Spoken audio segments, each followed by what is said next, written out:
Hello Maple class, it's Miss MacDonald, and today I wanted to share another really exciting story with you, and the story that I have chosen is one of my favourites, and it is called There's a Tiger in the Garden.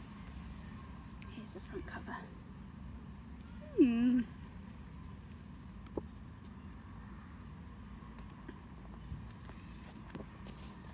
Nora is bored. There's nothing to do here, Grandma, she says matter-of-factly. Jeff, the giraffe, is bored too. Why don't you play in the garden, says Nora's grandma. I thought I saw a tiger there earlier. A tiger? Asks Nora. There's no tiger in the garden. I'm too old for silly games. I'm sure I saw one, she replies. And dragonflies the size of birds, and plants that can swallow you up whole, and a polar bear who likes fishing, though he's a bit grumpy. But most magnificent of all was the tiger. You and Jeff should take a look, if you don't believe me.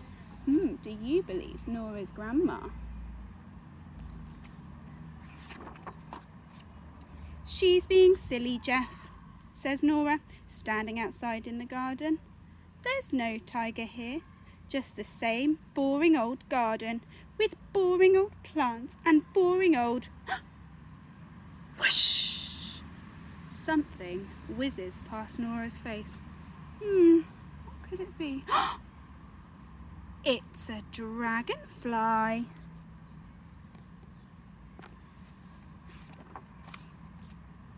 Wow, says Nora.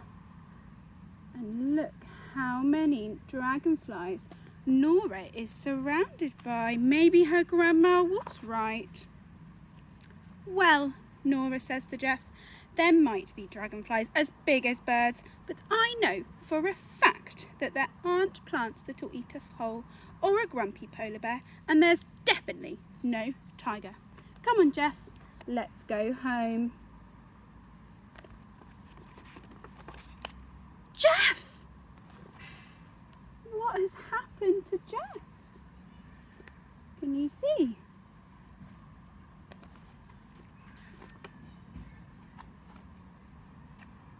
Fine. So there are dragonflies the size of birds, and that bush definitely wanted to eat you. But I don't see any polar bear, and there's no sign of this ridiculous tiger anywhere. Come on, Jeff, let's go home.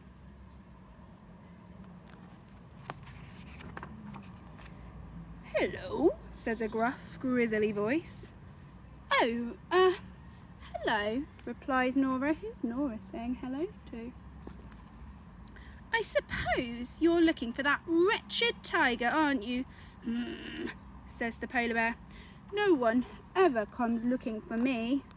Poor old polar bear. Oh, not you as well, shouts Nora. There is no tiger living in Grandma's garden. That is just ridiculous. Tigers live in the jungle, not in the garden. And even though there are dragonflies the size of birds and plants that want to eat us, and you are a very grumpy polar bear, there is absolutely, definitely, 100% no... Oh, I wonder, is Nora going to be proved wrong? Tiger! Says Nora.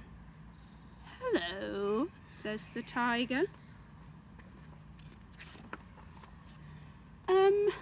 Tigers don't live in gardens, says Nora. Are you real? I don't know, says the tiger. Are you? Nora thinks about this for a long time. I don't know, she admits. How can you tell? I'm not sure you can, says the tiger. There's Nora and the tiger talking. This makes Nora feel a bit funny. I have an idea, says the tiger. If you believe in me, then maybe I'll be real. And if you believe in me, says Nora, then maybe I'll be real too. Deal, says the tiger. Deal, agrees Nora. Come on, says the tiger, I'll give you a ride home. And so Nora and Jeff ride home on the tiger's back. They talk about breakfast and trampolines and the grumpy polar bear. And there they are, riding back through Nora's grandma's garden. He really is extraordinarily friendly. That's a long word for a tiger. Can I come and see you again? Asks Nora when they are near her house. Of course, says the tiger. Whenever you want me, I'll be here. There they are having a little cuddle. Look, can you see Jeff? Inside, Nora and Jeff sit down for dinner. There really is a tiger in the garden, isn't there? Says Nora. I'm not sure, replies Grandma. Perhaps it's only a ginger cat. It's hard to tell sometimes. No, says Nora, it's absolutely, definitely a tiger. And do you know what? What? Asks Grandma. There's Nora telling her grandma. Jeff's on the table. There's a mermaid in the bath too. Fantastic. Isn't that a lovely, lovely story? It's one of my all-time favourites. And I can't wait to share some more stories with you when you join us very soon. Bye, Maple Class.